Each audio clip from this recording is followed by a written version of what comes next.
मंडळी, खूप वर्षांनी माझं स्वप्न पूर्ण होतंय, कारण की मी खूप गडकिल्ले महाराजांचे बघितले, पण सिंधुदुर्ग किल्ला अजून बघितला नव्हता। मालवण बीच वरून फक्त 100 रुपीजमध्ये तुम्ही बोटीने सिंधुदुर्ग किल्ल्यावर जाऊ शकता आणि हे रिटर्न तिकीट असतं। मंडळी, इसवी सन 1664 मध्ये शिवाजी महाराजांनी या किल्ल्याची उभारणी केली। मुख्य उद्देश होता कोकण किनाऱ्याचं संरक्षण आणि आपली सागरी ताकद प्रस्थापित करणे।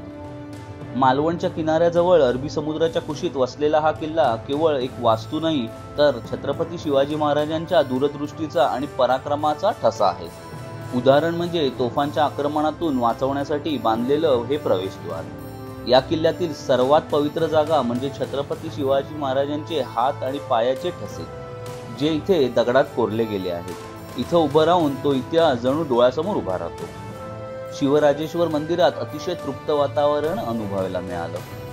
खासियत म्हणजे इकडलं म्युझियम महाराजांच्या काळातल्या अनेक पौराणिक वस्तू जसे दानपट्टा, तलवारी, दुर्बिणी, खंजीर, कट्यार, तोफा, वाघनखे आणि बरेच काही आपल्याला प्रत्यक्षात बघायला मिळतील।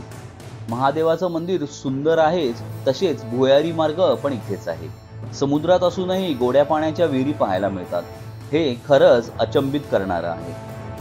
इथे रिफ्रेशमेंटसाठी दुकानं पण आहेत। मंडळी, कोकणात गेलात आणि सिंधुदुर्ग किल्ला बघितला नाही तर ती भेट अपूर्णच राहते। तर या ऐतिहासिक वास्तूला जरूर भेट द्या। छत्रपती शिवाजी महाराजांचा विजय असो। जय हिंद, जय महाराष्ट्र।